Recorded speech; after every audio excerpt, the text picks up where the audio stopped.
Il faut lentement mais sûrement comprendre qu'il n'y a plus de politique intérieure nationale. Il n'y a plus que des politiques européennes qui sont partagées dans une souveraineté commune.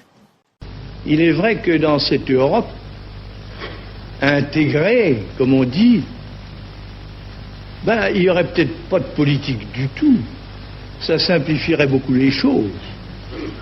Et puis, en effet, dès lors qu'il n'y aurait pas de France, pas d'Europe, qu'il y aurait qu'une politique, faute qu'on puisse en imposer une à chacun des 6 États, on s'abstiendrait d'en faire.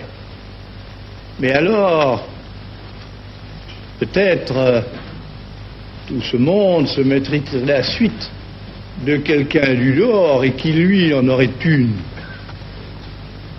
Il y aurait peut-être un fédérateur, mais il ne serait pas européen. Et ce ne serait pas l'Europe intégrée. Ce serait tout autre chose, de beaucoup plus large et de beaucoup plus étendu, avec, je le répète, un fédérateur.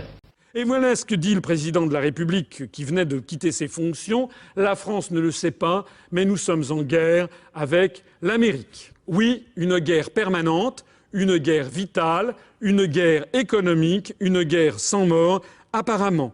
Oui, ils sont très durs les Américains, ils sont voraces, ils veulent un pouvoir sans partage sur le monde. C'est une guerre inconnue, une guerre permanente, sans mort apparemment, et pourtant une guerre à mort. Le problème qui se pose est celui de la situation de l'Europe après la Seconde Guerre mondiale. Et ça ramène à une politique américaine. C'est la politique américaine qui conditionne la politique européenne. Les Américains qui avaient organisé des réseaux pour diffuser cette politique ont considéré naturellement, en partant des traités de Westphalie et de la situation de l'Europe autrefois, que les nations en Europe, c'était la guerre. Donc il fallait les supprimer, les nations. Il fallait donc supprimer les États et les nations souveraines. Ça a été dit expressément.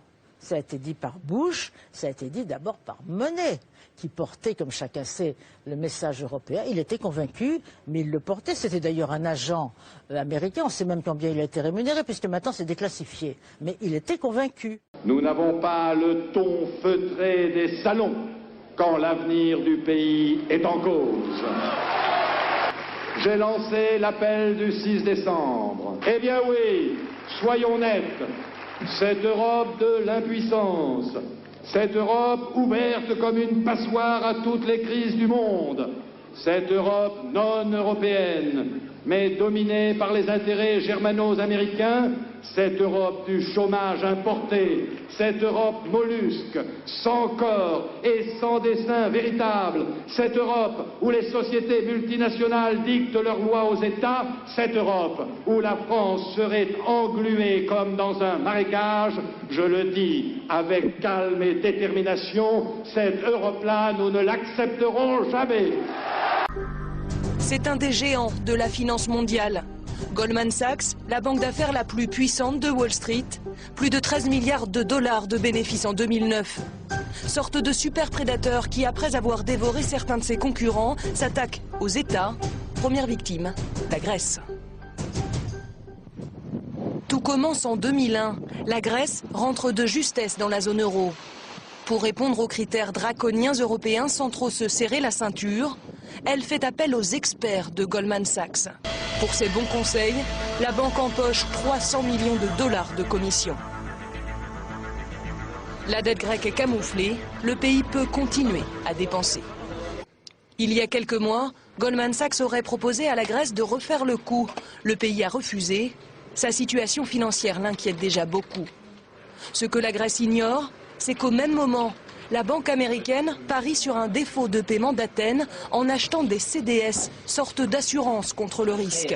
En achetant massivement ce type de produit, Goldman Sachs a parié en quelque sorte sur la faillite du pays. C'est vrai que si on achète en juillet un CDS à 100 points de base, donc à 1%, et qu'on le revendait aujourd'hui, le prix de mon assurance a quasiment plus que triplé, et donc j'ai triplé mon investissement de couverture, et donc j'ai fait une assez forte plus-value. Ce genre de banque gagne beaucoup d'argent quand les marchés sont instables. La crise est toujours une opportunité incroyable pour les fonds spéculatifs, pour les grandes banques d'affaires. C'est dans ces moments-là qu'elles gagnent le plus d'argent. Goldman Sachs, l'un des grands big boss de Goldman Sachs, c'est M. Peter Sutherland, qui est un ancien commissaire européen de nationalité irlandaise, qui est le président de Goldman Sachs International, président du groupe de Bilderberg, président pour l'Union européenne du Transatlantic Policy Network.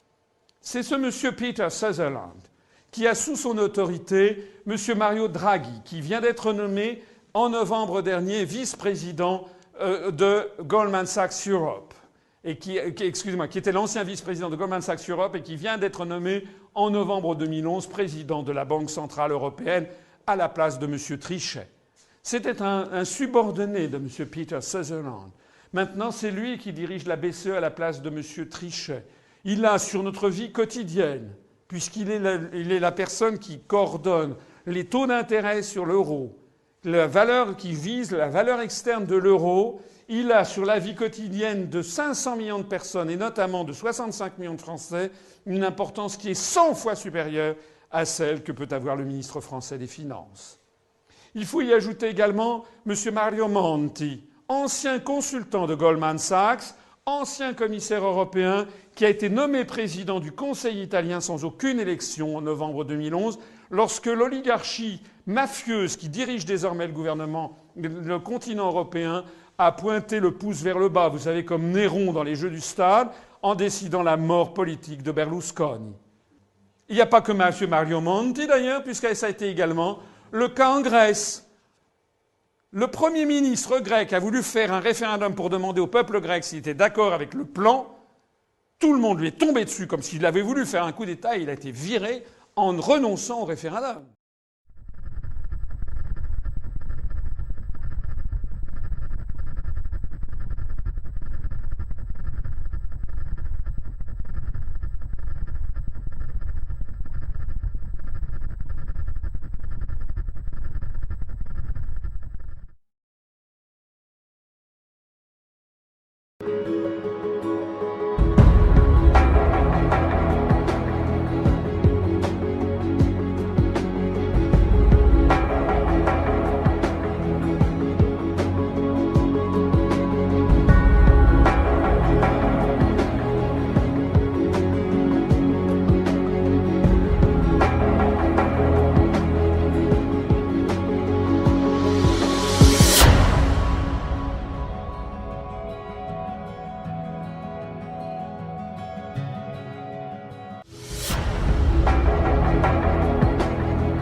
Dans ce contexte tout particulier, il est évident que la France et l'Europe devront tirer toutes les conséquences de la décision prise par les États-Unis de mettre fin à la neutralité d'Internet.